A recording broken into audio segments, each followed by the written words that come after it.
بسم الله الرحمن الرحيم وليخشى الذين لو تركوا من خلفهم ذرية ضعافا خافوا عليهم فليتقوا الله وليقولوا قولا سديدا. வல்யக்ஷ அவர்கள் பயந்து கொள்ளட்டும். எதீம்களுக்கு துரோகம் செய்வதை, அனாதைகளுக்கு அநீதி செய்வதை பயந்து கொள்ளட்டும். யார்? அல்லதீன் அந்த மக்கள், லவ் தரக்கூ மின் கல்பிஹிம் துர்ரியத்தன் லிஆஃபன், அவர்கள் தங்களுக்கு பின்னே விட்டு சென்றால், லவ் தரக்கூ விட்டு சென்றால், மின் கல்பிஹிம் அவர்களுக்கு பின்பு துர்ரியத்தன் லிஆஃபன் பலகீனமான பிள்ளை குட்டிகளை. இப்படிப்பட்ட பிள்ளை குட்டிகள் ஹாஃபு அலைஹிம், அல்லது அந்த லவ்க்கு ஜவாப வைங்க. லவ் தரக்கூ அவள் விட்டு சென்றால், மின் கல்பிஹிம் தங்களுக்கு பின்பு துர்ரியத்தன் லிஆஃபன் பலகீனமான பிள்ளைகளை விட்டு சென்றால், ஹாஃபு அலைஹிம் அவர்களுக்கு மீது பயப்படுவார்களே, அத்தகைய மக்கள் பயந்து கொள்ளட்டும் எதீம்களுக்கு துரோகம் செய்வதை. ஃபல்யத்தகுல்லாஹ அல்லாஹ்வை அவர்கள் அஞ்சிக் கொள்ளட்டும். வல்யகூலு கௌலன் சதீதா அவர்கள் அழகான வார்த்தைகளை பேசட்டும். அந்த எதீம்களிடத்திலே நல்ல வார்த்தைகளை பேசட்டும்.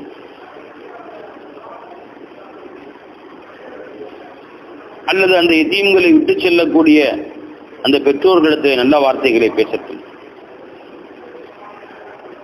என்ன சொல்றான் அல்லாஹ் இந்த இடத்துல? இதுவரைக்கும் அல்லாஹ் தஆலா எதீம்களுடன் நடந்து கொள்ளக்கூடிய முறைகளை பற்றி, எவ்வாறு அவர் நடந்து கொள்வது, அவர்கள் சொத்துக்களை நிர்வாகம் செய்வது எப்படி, அதை நீங்கள் சாப்பிட வேண்டாம் என்றெல்லாம் சொல்லிவிட்டு, இப்போ ஒரு அடி அடிக்கிறான் பாரு, பலார்ந்து அப்படியே கல்வில போய் டச் பண்ற மாதிரி ஒரு இடி இடிக்கிறான். அடி இல்லை, அது இடி. எதீம்கள் விஷயத்தில் இவ்வளவு சொல்லிட்டேன். இன்னொன்னே ஒன்று சொல்றேன், கேட்டுக்கோ. நீ தான் புள்ள குட்டி பெற்றிருக்கிற, இவர்களை எதீமாக்கி சந்தியில் நிப்பாட்ட எனக்கு எவ்வளவு நேரம் ஆகும் அப்படிங்கிற மாதிரி இருக்குது அந்த வார்த்தை. நீ இன்னைக்கு வளர்க்கக்கூடிய இந்த பிள்ளை குட்டிகள் எல்லாம் திடீரென்று நீ மண்டையை போட்டா, நீ செத்து போயிட்டா, அந்த பிள்ளைகள் பலகீனமானவர்களாக இருக்கும் நேரத்தில், அதாவது தான் சுயமாக சம்பாதித்து சொந்த காலில் நிற்கும் வசதியற்ற நிலையில் அந்த பிள்ளைகள் இருக்கும்போது, பிள்ளைங்கள்லாம் வளர்ந்து வாலிபமாய் கல்யாணங்கள்லாம் பண்ணியாச்சு. அவனுக்கு 80 வயசு ஆச்சு, பிள்ளைங்க எல்லாருக்கும் ஆளுக்கு 30 வயசு 30 வயசு ஆயிடுச்சு. அவன் சம்பாதிச்சு பொழைச்சிக்குவான். அவனுக்கு ஒரு வசதி வாய்ப்பு ஏற்பட்டு போச்சு, அவனுக்கு ஒரு வீடு வாசனை ஏற்பட்டு போச்சு. இப்போ நீ சேர்த்தாலும் பிரச்சனை அந்த பிள்ளைங்க பொழைச்சிக்குவாங்கன்னு இருக்கும். அப்படி இல்லாமல் நீ சின்ன பிள்ளையா இருக்கிற, உனக்கு 30 வயசு தான் ஆச்சு, உன் பிள்ளை குட்டிங்க எல்லாமே 10 கீழே தான். 10 1 9 1 8 1 7 1 6 1 நிற்கிது, எல்லாம் 5 வயசு, 5-6 பிள்ளைங்க இருக்கிறாங்க.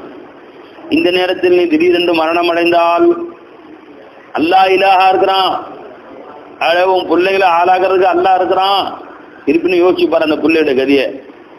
அவன் யார்கிட்டையாவது முகத்தாஜ் ஆகி, யார் வாசல்லையாவது போய் நின்று, அல்லது யாராவது அவர்களை தான் பொறுப்பேற்றுக் கொள்கிறேன் என்று அந்த எத்தீம்களை அரவணைப்பது போல அரவணைத்து, அவர்களின் இருக்கிற கொஞ்சம் நஞ்ச சொத்துக்களையும் மோசடி செய்வார்களே ஆனால், அவர்களை பிச்சைக்காரங்களை ஆக்குவார்களே ஆனால், அல்லது அவர்களை பிச்சை எடுக்க விட்டார்களே ஆனால், 4 பேர் வாசலை போய் வாங்கி சாப்பிடு, ஏன்னா என்ன கேட்குற என்று சொல்லுவாள். ஏன்னா உன் கதி என்ன யோசிச்சியா? நீ இருக்கிற வரைக்கும் என்ன சொகுசோ அவன் பிள்ளைங்களை வளர்க்குற, நீ கஷ்டப்பட்டாலும் சரிந்து அவங்களுக்கு பாலும் தேனும் கொடுத்து ஒரு நேரம் பட்டினி கிடந்தா உன் மனசு துடிக்குது. அவளுக்கு பஞ்சு மெத்தியில் படுக்க வைக்கிற என் புள்ள, என் கண்ணு, என் பாசங்கிற, அவளுக்கு அழகான ட்ரெஸ்ஸை போட்டு கொடுக்குற. உன் கால் வெறுங்காலம் நடந்தால் அவனுக்கு கேட்குது, நீ செருப்பு போடாமல் நடந்தாலும் அவங்களுக்கு ஷூ ஷாக்ஸு எல்லாம் வாங்கி கொடுக்குற. உன் பிள்ளைங்கன்னா அப்படியே கண்ணு காக்கைக்கும் தன் குஞ்சு பொன் குஞ்சான். அது மாதிரி அவன் கண்ணங்கரையில் இருந்தாலும் சரிதான், அசிங்கமாக இருந்தாலும் சரிதான், என் கண்ணே என் மணியே என்று கொஞ்சரையில இந்த சின்ன பிள்ளைகள் பழி பாவம் அறியாத, இன்னும் உலகத்தை பற்றியே சிந்தித்தறியாத, வியாபாரம் என்றால் விவசாயம் என்றால் என்னவென்றே தெரியாத, உழைத்து வாழ்வதே அறியாத பச்சிரம் பாலகர்களாக அவர்களை நீ விட்டு சென்றால், அவர்கள் விஷயத்தில் என்ன நினைப்பாய்? எப்படி பயப்படுவாய் நீ? மற்றவர்கள் என்னென்ன செய்வார்களோ, அடுத்து பொறுப்பேற்பவர்கள் இவர்கள் இந்த பிள்ளைகளுக்கு பொறுப்பேற்றுக் கொள்பவர்கள் எப்படி நடந்து கொள்வார்களோ என்று எப்படி நீ கதறுவாயோ பயப்படுவாயோ, அப்படித்தானே அந்த பிள்ளைகளை விட்டு சென்ற பெற்றோர்கள் நிலையும் இருக்கும். நீ எந்த அளவுக்கு அவங்களுக்கு பாசம் காட்டணும், எந்த அளவுக்கு நீ அரவணைக்கணும், எப்படி அவங்க மேல நீக்கு அன்பு காட்டணும். நீ அல்லாஹ் என்ன அடி அடிக்கிறான் பாரு. ஒவ்வொருத்த வாழ்க்கையும் ஒரு வினாடியில தலைகீழ புரட்டி போறதுக்கு எவ்வளவு நேரம் ஆகும்? நாகூர்ல ஒரு தாய் ஒரு தந்தை 7 பிள்ளைங்க வரிசையா எல்லாம் முதல் பிள்ளைக்கு 12 வயசுன்னா அது கீழே எல்லாம் 10, 8, 6, 7, 5 இப்படி எல்லாம் கீழே. பிறந்த குழந்தை இருக்க தாய் மூத்தா போயிட்டாங்க. முதல்ல தாப்பை மூத்தா போயிட்டாங்க. தாப்பை மூத்தா போய் அந்த 7 பிள்ளைகளும் அந்த அம்மா தான் வச்சு கவனிச்சுட்டு இருக்கிறாங்க. பள்ளிக்கூடத்துக்கு அனுப்பா அது செய்ய இது செய்ய எல்லாம் செஞ்சுட்டு இருக்கிறாங்க. காசு பணம் உதவி யாராவது செஞ்சிடலாம். நானா கொஞ்சம் கொடுத்தாங்க, அண்ணன் கொஞ்சம் கொடுத்தாங்க, அந்த ஊர் முக்கியஸ்தனை கொடுத்தாங்க அப்படின்னு சொல்லி ஓடுதுன்னு வச்சுங்க வாழ்க்கை. கொஞ்சம் ஏழைக்கு தெரிஞ்சா உதவி செய்வாங்க 4 பேர். இப்படி வாழ்க்கை ஓடத்தான் செய்யுது. திடீர்னு 1-2 வருடங்கள் கூட ஆகவில்லை, தகப்பன் இறந்து. பெரிய பிள்ளைக்கு ஒரு 10 வயசு 12 வயசு கூட இல்லை. 1 வருஷம் கூட ஆகல, அதுக்குள்ள தாய் மூத்தா போயிட்டான். திடீர்னு உடம்பு சரியில்லாம போய் 7 பிள்ளைங்க எல்லாத்தையும் பாட்டி விட்டு கொண்டுட்டாங்க. பாட்டி வயசான மனுஷி, தாத்தா பாட்டி 2 பேர் இருக்கிறாங்க, வயசானவங்க. அவங்களால கவனிக்க முடியல. அந்த பிள்ளைய வச்சு 7 பிள்ளைகளையும் பராமரிக்க, கை குழந்தை இருந்து எல்லா பிள்ளைகளையும் வச்சு பராமரிக்க அவர்களால் முடியவில்லை. சொந்த பந்தங்கள் வந்தாங்க, நீங்க வச்சு கஷ்டப்படுறீங்க, ஒரு பிள்ளை எந்த கொடுங்களேன், சின்ன பிள்ளைய நான் விற்கிறேன், சரி வச்சுக்கோங்க அப்படின்னு. அதே நாகூர் சேஃபில் நடந்த கதை இது. ஒரு 2 வருஷம் இருக்கலாம். அப்படி கொடுத்தாங்க. இன்னொரு பிள்ளை இன்னொருத்தங்க கேட்டாங்க, கொடுத்தாங்க. இப்படியே 7 பிள்ளைகளையுமே 7 பேர் வாங்கிட்டாங்க. 7 வீடுகளுக்கு போயிடுச்சுங்க.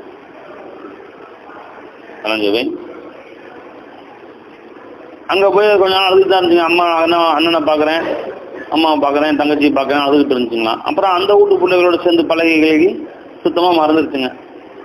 ஒரே ஊர்ல தான் 7 தங்கச்சி அக்கா தான், அண்ணன் தம்பி அக்கா தங்கச்சி 7 பேரும் ஒரு ஊர்ல இருக்காங்க. ஒருத்தர் பார்க்கல. இவங்க தான் அண்ணன் தம்பின்னு கூட தெரியாத அளவுக்கு வளர்றாங்க. இப்போ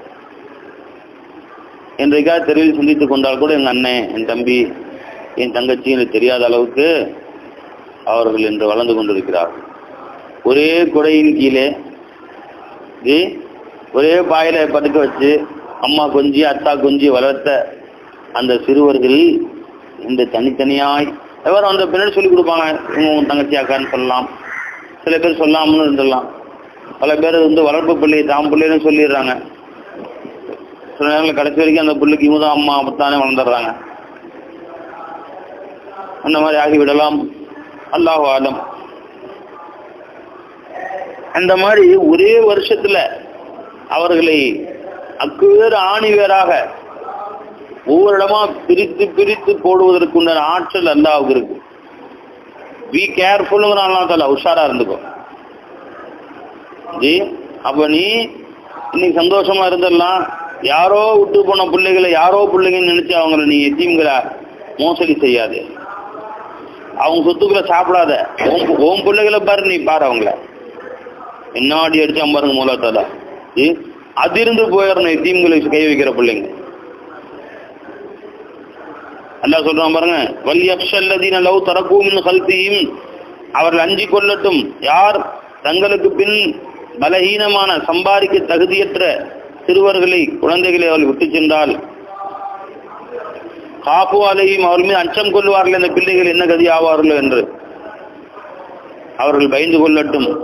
வல்யத்தகுல்லாஹ், அல்லாஹ்வை அஞ்சிக் கொள்ளட்டும். வல்யகூலு கௌலன் சதீதா, நேர்மையான பேச்சுக்களை நல்ல பேச்சுக்களை பேசட்டும். அந்த அன்பு எத்தீம்களை அன்போடு பாசத்தோடு அரவணைத்துக் கொள்ளட்டும்.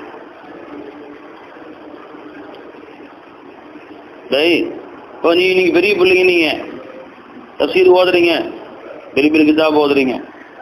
சின்ன பிள்ளைகள் மதரசால இருக்கிறாங்க, 1ஆம் நம்பரா பிள்ளைங்க, இப்படிதா பிள்ளைங்க, அவங்கள்ட்ட அன்பா பாசமா இரக்கத்தோட நடந்துக்க. ஏதாவது வந்து கேட்டாங்கன்னு சொல்லி நீ ஏவறது வேலை ஒரே தண்ணி கொண்டா கொண்டு வாடங்க, தண்ணி கொண்டு சொல்லி எவ்வளோ நேரம் ஆச்சு மண்டையில் தட்டுறது.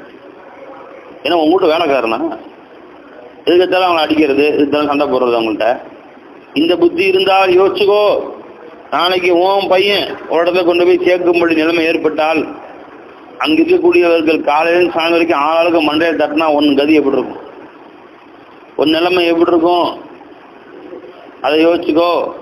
அதனால இவர்களை எல்லாம் உன்னுடைய பிள்ளைகளை போல, உன் சொந்த தம்பியை போல. உன் தம்பி 4 பேர் தட்டினா சும்மா இருப்பியா? அது நீ சின்ன வயசா இருக்கிற, உன்னோட பெரிய பெரிய ஆட்கள் இடத்துல போய் நீ சேர்ந்த, அவன் எதுக்கு தான் தட்டல் தட்டுறான் அவனே, அப்ப நீ பொறுத்து கொள்வாயா? இப்படி ஒரு கற்பனை செஞ்சு பார். செஞ்சு பார்த்து அவர்கள் மீது கருணை காட்டு, அன்பு காட்டு, அவர்கள் மீது பிரியம் கொள்.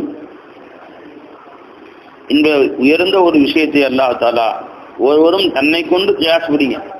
உங்க நிலைமை அந்த மாதிரி ஆக்கினா என்ன ஆகும் அல்லாஹ் தஆலா? அதை யோசிச்சு பாருங்க.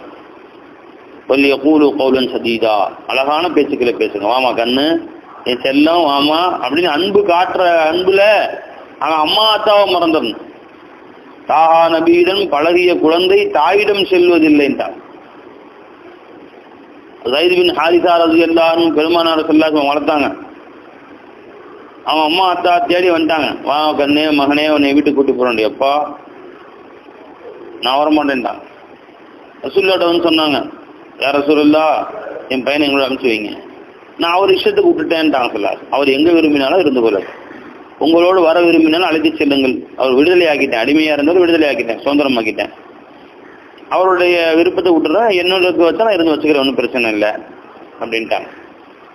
ஸைத் பின் ஹாரிஸா ரலியல்லாஹு அன்ஹு, தாய் தந்தை வேண்டேன், சகோதர சகோதரிகள் வேண்டேன், அருமை நாயகம் ஸல்லல்லாஹு அலைஹி வஸல்லம் அவர்களின் துணைதான் எனக்கு வேண்டும் என்று சொன்னார். நான் அவங்களோட இருந்துக்கிறேன் அப்படின்ட்டாங்க. அம்மாட்ட எவ்வளோ சொல்லி பார்த்துட்டு போயிட்டாங்க அவங்க ஊருக்கு. ஸல்லல்லாஹு அலைஹி வஸல்லம் கையை பிடிச்சி கூட்டிட்டு போய் இனிமேல் இவர் என் மகன் அறிவிச்சுட்டாங்க. ஸைத் இப்னு முஹம்மது, இவர் முகம்மதின் மகன் ஸைத், என் மகனாக தத்தி எடுத்து கொண்டேன் அறிவிச்சுட்டாங்க. காபால கொண்டு போய் எல்லாருமே ஸைத் பின் முஹம்மதுன்னு கூப்பிட்டு இருந்தாங்க. ரலியல்லாஹு அன்ஹு. அல்லாஹ் தஆலா உதுஊஹும் இலா ஆபாயிஹிம் அப்படின்னு ஆயத்து இறக்கணும். ஒவ்வொருவரும் அவருடைய சொந்த தந்தையின் பெயரை கொண்டே அழையுங்கள். வளர்ப்பு தந்தை என்னதான் இருந்தாலும் தந்தையாக முடியாது என்று சொன்னவுடன் அதற்கு பின்பு ஸைத் பின் ஹாரிஸா என்று அழைக்கப்பட்டார்கள். ஆனால் ஸல்லல்லாஹு அலைஹி வஸல்லம் தன் மகனை போன்று அவர்களை பாசத்தோடு அன்போடு வளர்த்தார்கள். ஸைத் பின் ஹாரிஸா ரலியல்லாஹு அன்ஹு அவர்களுக்கு தன்னுடைய மாமி மகள் ஸைனபை திருமணம் செய்து வைத்தார்கள்.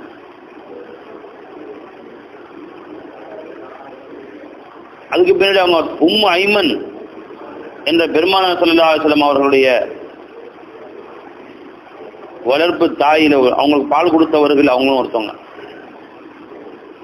பெருமானார் ஸல்லல்லாஹு அலைஹி வஸல்லம் அவர்களுடைய உம்மு ஐமனா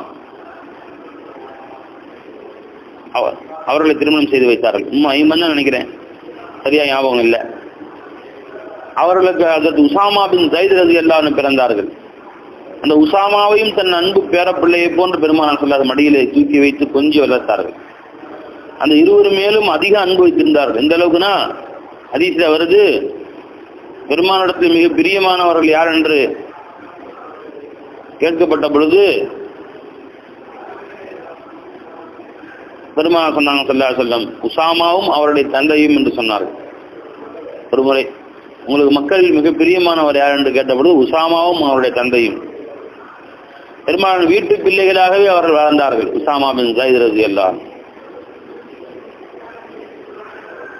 மூத்தாவுடைய போர்ல கடைசியில் ஷஹீத் ஆயிட்டாங்க. ஸைத் பின் ஹாரிஸா ஸல்லல்லாஹு அலைஹி வஸல்லம் கடைசியாக நடந்த ஒரு போரிலே, ஒரு போருக்கு தளபதியாக உசாமா, வெறும் 15-16 வயதில் நிரம்பிய வாலிபர், அவரை தளபதியாக போட்டு அதுக்கு பின்னாடி கீழே உமர் ரலியல்லாஹு அன்ஹு போன்ற பெரும் பெரும் ஆற்றல் மிக்கவர்கள் எல்லாம் அந்த படைக்கு கீழே இருக்கிறாங்க.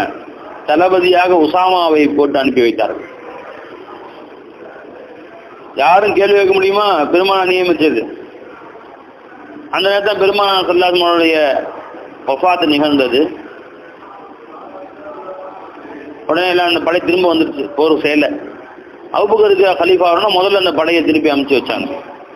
மக்கள்லாம் கேட்டாங்க, ரசூல் ஸல்லல்லாஹு அலைஹி வஸல்லம் அவர்களுடைய காலம் அது அவர்கள் தங்களுடைய கண்ட்ரோல்ல, அவர்கள் தங்களுடைய தஸர்ருஃபாத்துல வச்சிருந்தாங்க, அவங்க மோஜிசாவில். இப்போ அவங்களுக்கு பிற்காலம் இது. இப்ப நீங்க அனுபவமிக்க ஒரு பெரும் வீரரை தலைவராக நியமிக்கலாமே, மீண்டு வந்த உசாமா பின் ஸைத் அவர்களையே என் தலைவராக நியமிக்கிறீர்கள்னு கேள்வி கேட்டாங்க. ரசூலுல்லாஹி ஸல்லல்லாஹு அலைஹி வஸல்லம் ஒரு பொறுப்பிலே ஒருவரை கொடுத்திருக்க அவற்றை அந்த பொறுப்பை விட்டும் அவரை மாற்றுவதற்கு எனக்கு அறவே தகுதி இல்லைன்னு சொல்லிட்டாங்க. அவங்க தலைமையிலேயே போய் போர் நடாத்தி வெற்றி பெற்று வந்தார்கள் வச்சுங்களேன். அப்போ எது சொல்லணும், பெருமானாரோட பழகிய முறையில் அவர்கள் ரசூலுல்லாஹ் விட்டுட்டு போக பிரியப்படலையே தன்னுடைய குடும்பத்தாட்ட. அது மாதிரி உன்னோடு பழகும் அந்த எத்தீம்களிடத்திலே சிறுவர்களிடத்திலே நீ அன்பு காட்டும் விதத்திலே பார்த்தால் அவன் மனசா லீவ் விட்டு போனா அழுகணும். என்னுடைய இந்த மாதிரி அன்புமிக்க அண்ணன்மார்களை எல்லாம் விட்டு செல்கிறேனே. உஸ்தாதுமார்கள் பழகிற விதத்துல பார்த்தா இப்படிப்பட்ட கருணை மிகுந்த ஆசிரியர்களை விட்டு செல்கிறேனே என்று அவன் கண்ணீர் வெடித்து அழுக வேண்டும். அப்படி அன்பு காட்டணும், பிள்ளைகள்கிட்ட பழகணும். அல்லாஹ் சொல்றான், வலிய கூலு கௌலன் சதீதா, இனிமையான அன்பான பேச்சுக்களை நேரான பேச்சுக்களை பேசுங்களேன். சதீதாத்துல நேரானது அப்படின்னு அர்த்தம்.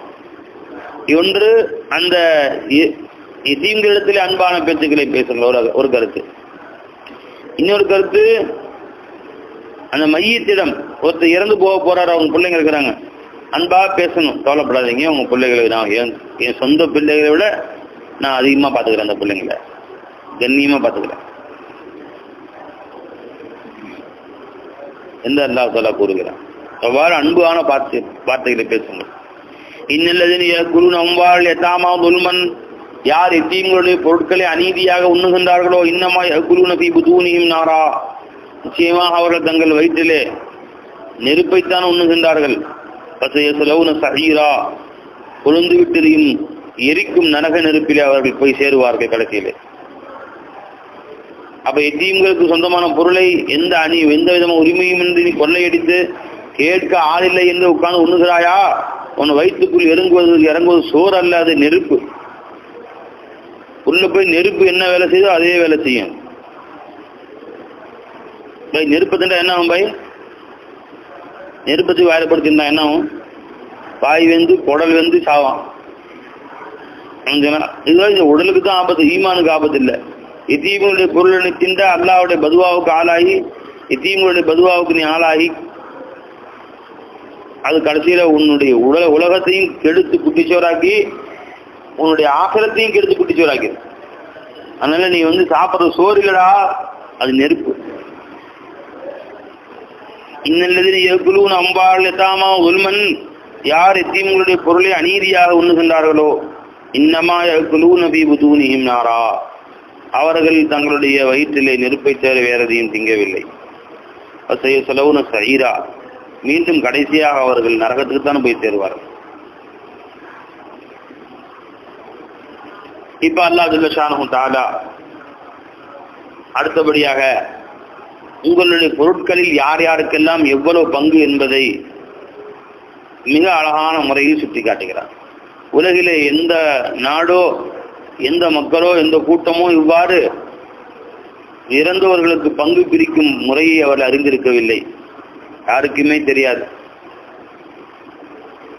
இன்ன வரைக்கும் கூட இஸ்லாம் அல்லாத வேறு எந்த மார்க்கத்திலோ எந்த உலக சட்டத்திலோ இன்னென்னவருக்கு இன்னென்ன சொத்து, இவருக்கு இவ்வளவு என்று இவ்வளவு துல்லியமாக யாரும் குறிப்பிட காட்டவில்லை. அவ்வளவு துல்லியமா அல்லாஹ் ஜல்ல ஷானஹு தஆலா ஒரு பைசா முன்ன பின்ன இல்லாம பிரிச்சிடலாம். இஸ்லாமிய சட்டப்படிக்கு வாரிசுகள் 100 பேர் இருந்தாலும் சரிதான், 100 பேருக்கு யாருக்கு எவ்வளோ, யாருக்கு எத்தனை பைசா, அப்படி துல்லியமா அல்லாஹ் ஜல்ல ஷானஹு தஆலா மிக மிக பொருத்தமான முறையிலே இது இப்படி இருந்தா நல்லா இருக்குமே, அல்லாஹ் இப்படி சொல்லிட்டானே, மாற்றி சொல்லியிருக்கலாமே என்று யாருமே புதுசா ஒன்று சொல்ல முடியாது.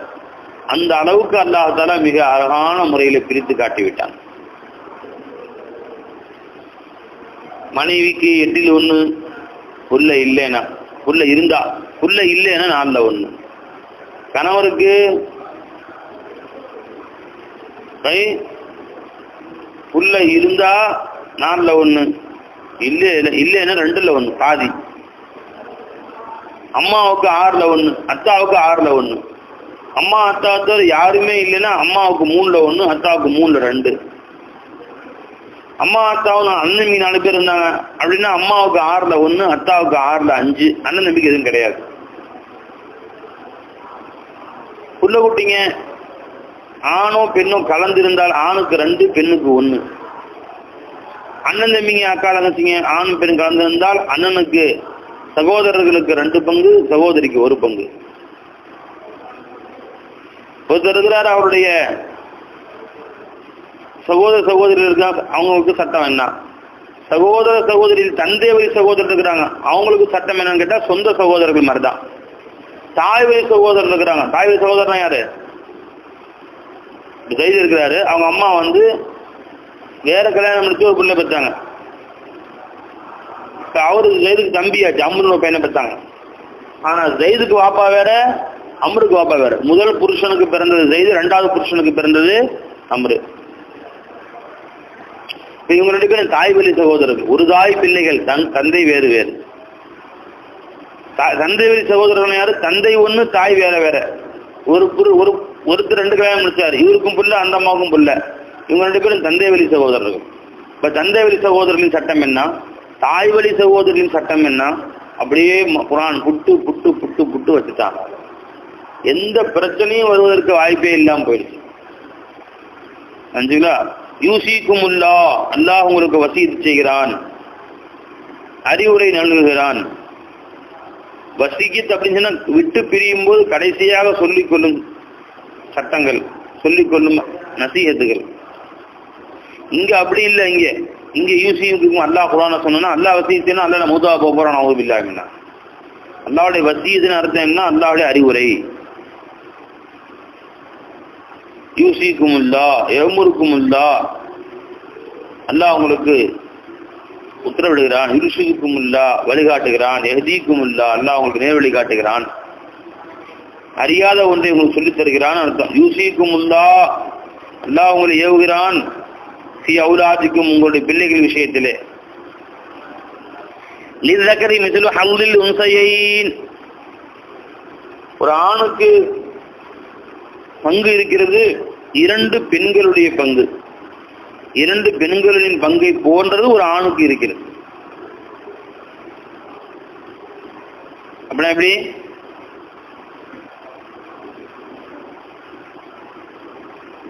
பாருங்க, ஒருத்தனுக்கு ஒரு ஆண் ஒரு பெண், ஒரு ஆம்பளை புள்ள ஒரு பொம்பளை, வேற யாரும் இல்லை. என்ன செய்யணும்? சொத்த எத்தனை பங்கா போடணும்? ஒரு ஆம்பளை புள்ள ஒரு பொம்பளை புள்ள. எத்தனை பங்கா போடணும் சொத்த? 3 பங்கா போடணும். 3 போட்டு 2 பங்கு ஆம்பளைக்கு, 1 பங்கு பொம்பளை புள்ளி. சரிதா? சரி. இப்போ ஒருத்தனுக்கு ஒரு ஆம்பளை புள்ள 2 பொம்பளை புள்ள இருந்தாங்க, அப்ப என்ன செய்யணும் பாய்?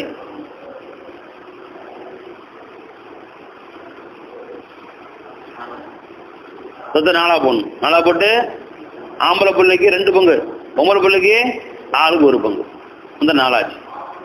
2 ஆம்பளை பிள்ளைங்க 1 பொம்பளை பிள்ளைங்க இருந்தாங்க, அப்ப என்ன செய்யணும்? 5ஆ பண்ணணும். இவங்களுக்கு 2 கொடுத்துடணும், 4 ஆச்சு. பொம்பளை பிள்ளைக்கு 1, 5 ஆச்சு. இப்படியாகத்தான் சொத்துக்களை பங்கு பிரித்துக் கொள்ள வேண்டும். யூசிக்குமுல்லாஹு ஃபீ அவுலாதிக்கும் லிஸ்ஸகரி, ஆண்களுக்கு உரிமை இருக்கிறது. மிஸ்லு ஹல்லில் உன்ஸயைன், 2 பெண்களுடைய அளவுக்குரிய பங்கு ஒரு ஆணுக்கு இருக்கிறது. ஃபைன் குன்ன நிசாஅன், அந்த பிள்ளைகள் பெண்களாகவே இருந்தால், ஆணே இல்லை, வெறும் பெண் குழந்தைகள் தான். அப்ப என்னங்க செய்யறது? ஃபௌகஸ்னதைனி, 2க்கு மேற்பட்ட பெண் பிள்ளைகளாக இருந்தால், ஃபலஹுன்ன சுலுசா மா தரக, அவர் விட்டு சென்றதிலே 3/2 பங்கு அந்த பெண்களுக்கு உரிமையானதா இருக்கும். பயவத்தில் முதல் போயிட்டார் பை. அடுத்தையும் பார்த்துருங்க, அடுத்ததையும் பாருங்க. வைன்கானத்து வாஹிதத்தன், அவள் ஒரே ஒரு பெண்ணாக இருந்தால் ஃபலஹன்னிஸ்ஸு, அந்த பெண்ணுக்கு பாதி கிடைக்கும். பாருங்க, ஒரு முதல் போயிட்டாரு, ஒரே ஒரு ஆம்பளை புள்ள தான், வேற யாருமே இல்லை. ஆம்பளை புள்ள அசபாவாயிருவார். அசபான்னு சொன்னா ஒட்டுமொத்த சொத்துக்கும் உரிமையாளர் ஆயிடுவார். பங்குட்டவர்களுக்கு கொடுத்தது போக மிச்சம் உள்ள எல்லா சொத்துக்கும் யார் உரிமையாராங்களோ அவங்க பேர் அசபா. ஒரே ஒரு ஆண் தான் இருந்தார், வேற யாரும் வாரிசு இல்லை. என்ன செய்யணும்? முழு சொத்து யாருக்கு போயிடும்? அவர் ஆணுக்கு போயிடும். ஒரே ஒரு பெண் புள்ள தான் இருக்குது, வேற யாரும் இல்லை. இப்ப அந்த பெண் பிள்ளைக்கு நிஸ்ஃபு, மொத்த சொத்திலே பாதியை கொடுத்து விட்டு மீதியை அசபாவை கொடுத்துடணும். அசபான யாரு? வாப்பா, அல்ல வாப்பாவின் வாப்பா, இல்ல அண்ணன், அல்ல தம்பி, மூத்தா போனவுடைய அண்ணன் தம்பி,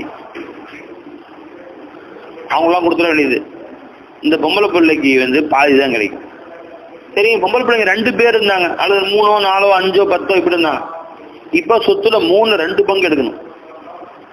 6 லட்சம் ரூபானா 4 லட்சம் ரூபாய் எடுத்து இந்த 2 பேரும் பிரிச்சுக்கணும். மிச்சம் 2 லட்சம் ரூபாய் இருக்கு, 3ல் 1 அது அசபாவுக்கு போயிடும். அசபான யார்? அண்ணன் தம்பியோ அல்லது தந்தை பாட்டனாரோ அவங்களுக்கு போயிடும். அதெல்லாம் சொல்றேன், ஒரு பெண்ணாக இருந்தால் அவருக்கு பாதி கிடைக்கும், 2 பெண்களாக இருந்தால் அவர்களுக்கு 3ல் 2 பங்கு கிடைக்கும். வலி அபவைஹி, இப்ப தாய் தந்தை விஷயம் அடுத்தா இருந்தாச்சு, குழந்தைங்க விஷயம் முடிஞ்சு போச்சு. இப்ப தாய் தந்தை விஷயம் என்ன? தாய்க்கு 6ல் 1, தந்தைக்கு 6ல் 1. இது எப்பங்க? பொதுவா பிள்ளை குட்டிலாம் இருக்கும்போது. புள்ள குட்டிங்கெல்லாம் யாருமே இல்லை, மனைவி புள்ள குட்டிங்க யாருமே இல்லை, வெறும் தாய் தந்தை மட்டும்தான் இருந்தாங்க. இப்ப என்ன செய்யணும் பை? சொத்துல 3ல் 1 தாய்க்கும் 3ல் 2 தந்தைக்கும். அத்தா அம்மா தான் வேற யாரும் இல்லைங்க, நிறைய சொத்து விட்டு போயிருக்காரு. சொத்தை என்ன பிரிக்கணும் பை? 3ஆ பிரிச்சு 3ல் 1 அம்மாவுக்கு, 3ல் 2 அத்தாவுக்கு.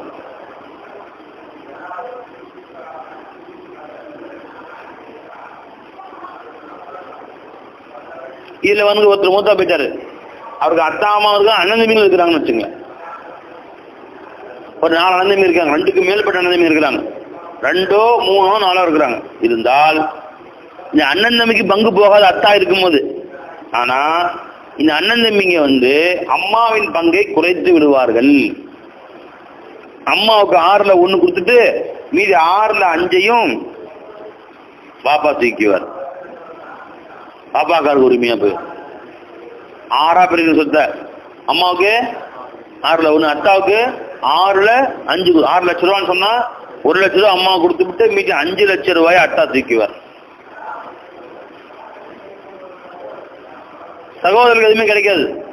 ஆனா இந்த சகோதரர்களின் காரணமாக தாயின் பங்கு குறைந்து விட்டது. 3ல் 1 கிடைக்க வேண்டியது இப்ப 6ல் 1 தான் கிடைக்கும். சொல்றாங்க பாருங்க, வலி அபவைஹி, அவர்களின் பெற்றோருக்கு, வலி அபவைஹி லிகுல்லி வாஹிதி மின்ஹும சுதுசு, அவ்விருவரில் ஒவ்வொருவருக்கும் 6ல் 1 கிடைக்கும்.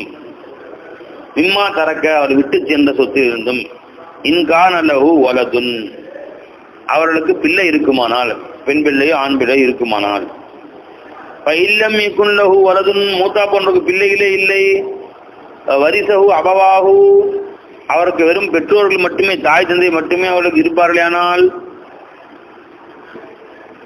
வலி உம்மிஹி சுலுசு, அவங்க அம்மாவுக்கு 3ல் 1 கிடைக்கும்.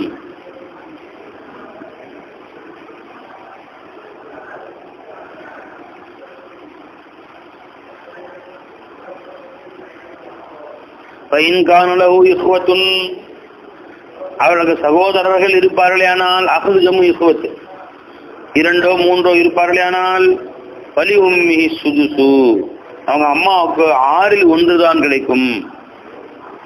மிச்சமான யாருக்கு போயிரும் பை? மிச்சம் எல்லாம் அத்தாவுக்கு போயிரும். மிம்பாதி வசியத்தின் யூசாபிஹா அவுதைன், அவர்கள் செய்த வசியத்துக்கு பின்பு, மிம்பாதி வசியத்தின் யூசாபிஹா, செய்யப்பட்டதே அத்தகைய வசியத்துக்கு பின்பு.